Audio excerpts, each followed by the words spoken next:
Hello everyone, আসসালামু আলাইকুম। আমরা আজকে যে টপিকস নিয়ে কথা বলবো সেটা কোম্পানি অ্যাক্টের 1994 এর সেকশন 7 নিয়ে। সেকশন 7 এ বলা হয়েছে যে memorandum of company limited by guarantee. বরাবরের মতো আমি মোহাম্মদ মেজবাল হোসেন ওয়েলকাম করছি সবাইকে। আজকে যে মেমোরান্ডাম অফ অ্যাসোসিয়েশনের যে অংশটুকু সেটা কোম্পানি লায়াবিলিটিস বাই গ্যারান্টির অংশটুকু, মূলত স্ট্রাকচার এবং এলিমেন্ট নিয়েই আমরা কথা বলবো। এই লিমিটেড বাই লায়াবিলিটিস যে গ্যারান্টির যে কোম্পানিগুলো আছে সেগুলো মূলত এনজিও, ফাউন্ডেশন, ক্লাব বা আদার নন প্রফিট অর্গানাইজেশন পারপাসে মূলত ইউজ করা হয়। তাহলে আমরা জেনে নিই যে what is the company limited by guarantee.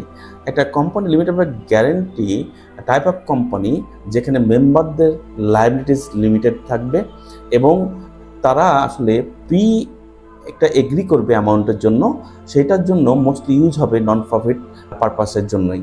মূলত যেটা সীমিত দায় একটা কোম্পানির ক্ষেত্রে, এমন একটা কোম্পানি যেখানে সদস্যদের বা মেম্বারদের দায় একটা নির্ধারিত সীমায় সীমিত থাকবে এবং এটা অবশ্যই অলাভজনক প্রতিষ্ঠানের ক্ষেত্রেই ইউজ হবে। একটা এক্সাম্পল দিয়ে যদি আমরা বলি এভাবে, যে একটা গ্রুপ, তার একটা গ্রুপ অফ কোম্পানি, সে একটা চ্যারিটি অর্গানাইজেশন রান করতে যাচ্ছে ফর দ্য পোর এডুকেশন চিলড্রেনদের জন্য, এবং তারা এটাকে ফরমেশনটা একটা এনজিওর মতো করে করছে, যেটা কোম্পানি লিমিটেড বাই গ্যারান্টি দ্বারা পরিচালিত হবে। এবং ইচ মেম্বার, তারা প্রত্যেকটা মেম্বারই প্রমিস করছে তারা ম্যাক্সিমাম 10,000 করে এখানে কন্ট্রিবিউশন করবেন। তাহলে এখন যদি কোনো কারণবশত কোম্পানিটা শাটডাউনও হয়ে যায়, তাহলে need to repay the dates, ওই যে ম্যাক্সিমাম অ্যামাউন্ট পর্যন্তই মূলত থাকবে। আমরা যদি একটু কি এলিমেন্ট নিয়ে কথা বলি মেমোরান্ডামের, তাহলে এখানে কোম্পানি অ্যাক্টের মতোই, কোম্পানি অ্যাক্টের লিমিটেড কোম্পানির মতোই নেম অফ দ্য কোম্পানি একটা থাকবে, সে ফর এক্সাম্পল এবিসি, এবং এটা অবশ্যই লিমিটেডটাও অ্যাড করতে হবে, এবিসি লিমিটেড। তাহলে রেজিস্টার একটা অফিস থাকবে, সে ফর হাউস নম্বর এত, রোড নম্বর এত, বা এরিয়া অমুক জায়গায়, এইগুলো মেনশন থাকতে হবে। কোম্পানির অবজেক্টিভগুলো কী হবে, অ্যাক্টিভিটিসগুলো কী হবে, পারপাসগুলো কী হবে, এই জায়গাগুলোতে কোম্পানির অবজেক্টিভসগুলো আসলে মেনশন থাকতে হবে। এবং মেম্বারদের liabilities limited by the guarantees, যেটা এই ক্লজটাও থাকতে হবে।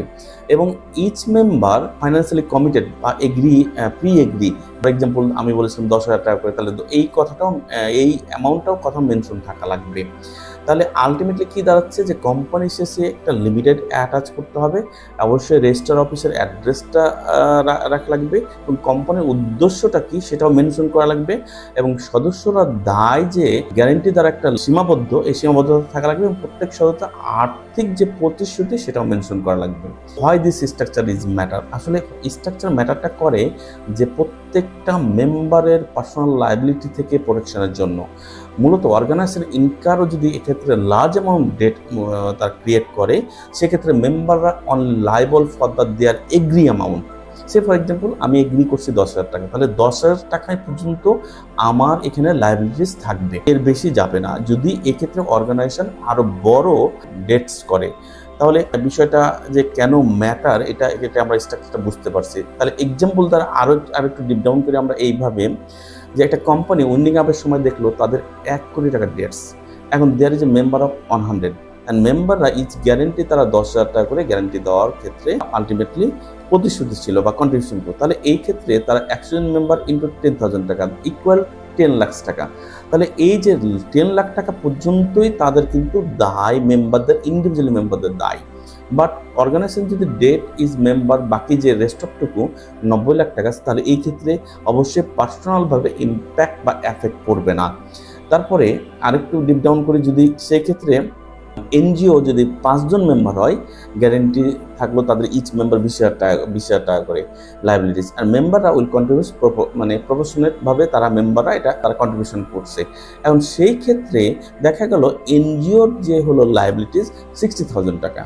এখন এখানে যদি 5 জন মেম্বার হয়, তাহলে 5 ইন্টু 20,000, তাহলে 1 লাখ, কিন্তু তাদের দেনা হয়েছে 60,000, কিন্তু তারা কন্ট্রিবিউশন করবে, তাহলে 5 জন মেম্বার 5 বার 60,000 টাকা, তাহলে 12,000 করে তারা কন্ট্রিবিউশন এক্ষেত্রে করবে, দেনাটা রিপেমেন্ট করবে, যেহেতু তারা কমিটেড ছিল যে আলটিমেটলি তারা 20,000 টাকা পর্যন্ত কন্ট্রিবিউশন করবে।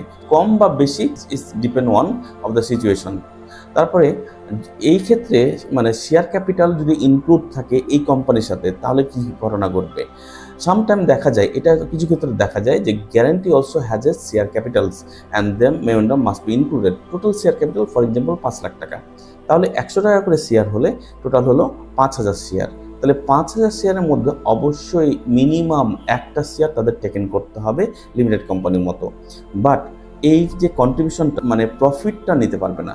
সে লেটস এক্সাম্পল দিয়ে বুঝি আমি, কেয়ার ওয়ার্ল্ড ফাউন্ডেশন একটা সে ফর এক্সাম্পল এটা কোম্পানির নাম বা ফাউন্ডেশন নাম, তারা হেলথ সার্ভিস প্রোভাইড করে এবং এটা গ্রাম্য অঞ্চলে, এবং তারা কোম্পানি এটা লিমিটেড বাই গ্যারান্টির দ্বারা তৈরি করা।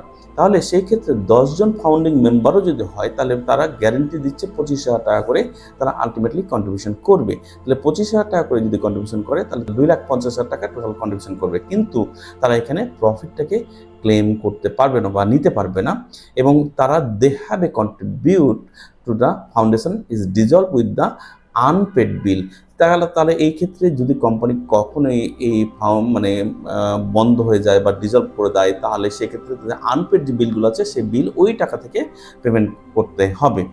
অর্থাৎ তারা কমিটমেন্ট করছে, যে প্রতিশ্রুতি দিয়েছে সেই প্রতিশ্রুতি অনুযায়ী তাদের হলে অ্যামাউন্টগুলো আসবে। মূলত কোম্পানি যদি আমরা সামারি করি এভাবে, যে company limited by the guarantee is ideal for the non profit organisation. ওই যে বলেছিলাম যে এনজিও, ফাউন্ডেশন, ক্লাব বা আদার নন প্রফিট অর্গানাইজেশন হতে পারে। মেম্বারদের লাইবিলিটিস ইজ লিমিটেড থাকবে, যেটা স্মল অ্যামাউন্ট এবং এগ্রি অ্যামাউন্ট পর্যন্ত লাইবিলিটিস থাকবে। মেমোরেন্ডাম আর্টিকেল অ্যাসোসিয়েশনে clearly define the name, address, purpose, liabilities এবং কন্ট্রিবিউশনটা। তাহলে আমরা যেটা দেখলাম যে মূলত এই জায়গাগুলোতে আমাদেরকে এমফাসিস দিতে হবে limited by guarantee company limited by the গ্যারান্টির ক্ষেত্রে। ফাইনালি আমি বলবো যে অবশ্যই এই মেমোরেন্ডাম একজন প্রফেশনাল দ্বারাই তৈরি করা উচিত। আপনার প্রফেশনালের সাথেই মূলত যোগাযোগ করার পরে তারাই ভালো অ্যাডভাইস দিতে পারবেন আপনাকে, বিকজ এটা ডিফাইন করে আইডেন্টিটি এবং safety for the your organisation. Thank you very much. দেখা হবে অন্য কোনো একটা ভিডিওয়ে।